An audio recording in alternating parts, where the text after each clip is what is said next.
right. Somebody keeps saying in the Twitter thing, Dolphins can't have good things. And it looks, I was so hopeful that the whole team would be ready.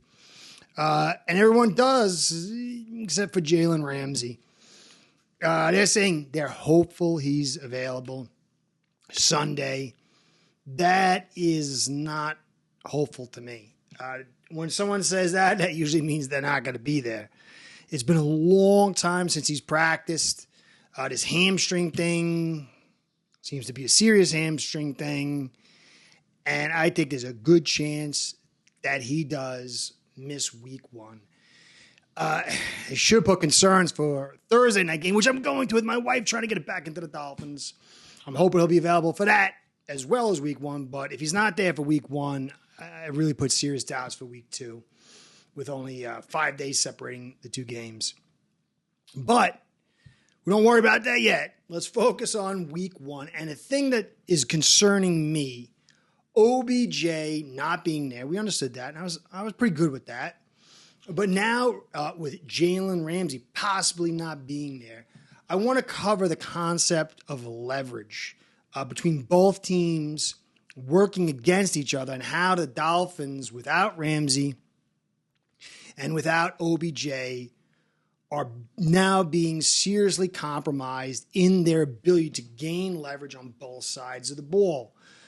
So I'm going to have very deep graphics. I'm not going to cover it deeply. I'm going to wait till I find out if he's going to be here or not, and I do the real matchups on Friday, tomorrow. But I want to show you some very clear stuff. Guys, football is all about leverage. Every player, every play, every DC, OC, they're always thinking leverage. The field is so big, you have so few guys, you've got to leverage your space. You got to leverage your position. You're always trying to maximize what you're doing through leverage. So that's going to be what I'm going to cover today. I'll get into that in a second. Just give the little announcements here. First off, I'm postponing my little new analytics thing for a few more days. I got to run some film and tighten up some stuff, Scott and I. So we're going to have it ready for you probably Monday, right after the game, because I want to put that on the game this week. So that'll be a Monday, Tuesday thing. The live is tomorrow night, Friday night at 10 p.m. Eastern time. I'm going to get that. After I'm done with this, Derek, I'm going to work on your film for the center position. That's coming. Hold on. It's coming tomorrow. I'm doing it now right after this. I get it late tonight or whatever. So that's the whole deal for that, guys. The likes and subscribes, the comments and views keep me in the business to do this thing. Without it, I don't do it. You guys are awesome.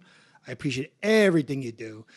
So I want to give you a shout out and a shout out to Ace Bread, my sponsor, because without the two of you, this show ain't going down. Ace Per Head's betting software is the premier white label platform for bookies to manage their players and grow their sportsbook operation. Click the link in the description below to get set up in minutes. Ask for the Curtis promo and get a special introductory discount. All right, so I'm going to back end this with the OBJ thing to show you the leverage we're losing. And I feel like there's ways that we can maximize that maybe a little bit better than the leverage we're losing on defense. But I want you to take a look at this graphic. This is the Dolphins defense. The little box is their base look. And then the top part would be their nickel. And I expect us to play a lot of nickel. And then below that is going to be the Jags offense using PFF grades just for rough placeholders. Don't, kill me if you don't like what it sees here, but they're usually pretty accurate. But the red arrows is where I'm being concerned about our leverage. And I want to start off with, you got to understand, I'm going to get away from this graphic for a second. And you take a look at this smaller graphic. And I want to get you to understand something. You have to picture the field and being on that field to understand the situation. So if you figure that you're covering 30 yards by 50, that's 1,500 yards. Okay, it's 1,500 yards. And then if you divide that among the number of players you have on your defense, you're going to see there's a lot of space, and you can't cover it all. You have to leverage your unit and your players in many ways to maximize your ability to cover the area. Sometimes it means you have to guess where they're going, and you put a defense that focuses on that area. Other times you just kind of basically blanket spread your stuff. But however you do it, look at this. There's 11 players on the field at 1,500 yards. That's 136 yards of coverage per player. 409 feet per player, square feet. It's a lot of space. Just think about the space. Now, I talked about how defenses play us. They rush 4, they barely blitz, and they drop 7. Look at this, 7 players covering that 1,500 yards. It's 204 yards per player, 643 feet per player. That's with the 4 guys rushing. But watch as it drops as you bring extra players. And this is why it's going to be a little difficult for us without Ramsey. But this is also, if you want to extrapolate it out, why we need to get them blitzing. So if they blitz 1 guy and they got 6 guys in coverage, it goes from 214 yards to 250 yards, 643 to 753 feet, 750 feet. And then if they just blitz 2, all right, so you blitz it 2, 6 total, it's 5 guys in coverage. You know, it's not terrible. 5 guys, 2 safeties, 2 corners, and a linebacker, or your whatever. Your full nickel squad, and you're blitzing your linebacker. It jumps, though, to 300 yards and 900 square feet per person. That's a ton of space, especially when you got guys that are really fast, really big. And so you have all this space, and you've got to maximize it. Like I said, you have to leverage your position. And Jalen Ramsey and Jalen Phillips both helped the Dolphins and Weaver to maximize this space. So if you look back at the graphic, Phillips, he's going to be on a pitch count. Okay, thankfully we got Chop. We got all the guys that can blitz. But at his best, nobody's like Jalen Phillips. Maybe Chop can get there. He's good out of the box. But Phillips is a guy that demands you bring in blockers. And by bringing in blockers, that means less guys in routes. And less guys in routes means you need fewer guys in coverage, especially if you're playing man, to handle that. So by him not being on a full slate, we're going to have to depend on others. There's going to be less leverage that way. But the way Weaver likes to do things, he likes to blitz. You know, he likes to blitz a lot, a pretty decent amount. And with Ramsey out and Phillips being on a pitch count, Bonner's going to have to take over, and then maybe Needham is going to have to come up. Now, the star role, somebody told me that in the chat the other day, I didn't know that was a specific name. Ramsey's supposed to follow a guy anywhere on the field, but if he's not there, who plays that role? The only other guy I think could do it is probably Holland or Fuller. I mean, are you going to, you got to trust somebody who's experienced and talented. And they got to be fast. So who's going to play that star role? But even if you take the star role out of there, by playing man, by having a guy you totally can trust and depend on, means you can blitz more. You can blitz that 6 on a more regular basis, and then you can bump up the coverage by the guys, the 6 guys in coverage by that, 107 extra feet. But if you don't have a guy you can depend on at that high a level, and Bonner's a guy I like. Again, check out his interview on the Dive Bar. This guy is very humble. He's hungry. He's smart. He's obviously talented. But this is a big, big role to come in and just to kind of take that being man on an island and trusting them 100%. And so it's going to force Weaver maybe to be more careful. They have a decent offensive line. Harrison's a little bit better. Robinson wasn't there for all last year. They brought Cleveland in. He's not a great pass blocker, a good run blocker. Morse, Sheriff is good. But they've got three guys. The whole team's healthy. And Ingram. Ingram's a dangerous tight end.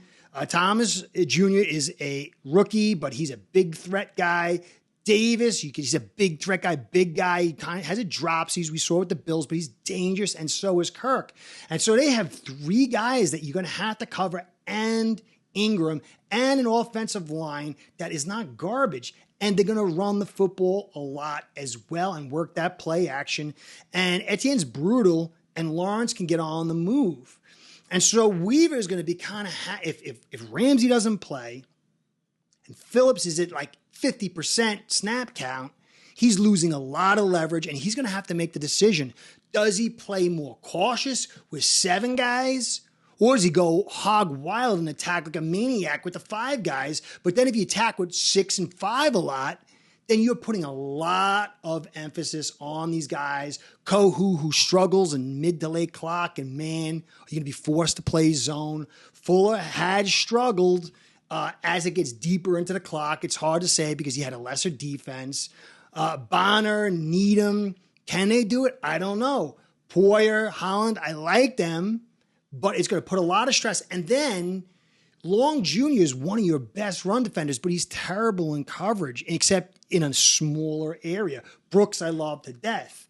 But this is going to put a big quandary on what Weaver should do because he's losing so much leverage with Ramsey.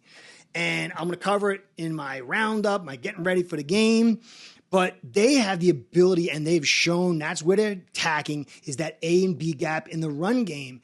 And the thing you can attack with this defense is the small fronts they like to run and running a football. And we have to figure out, how is Jones going to do? How is this run defense going to hold up?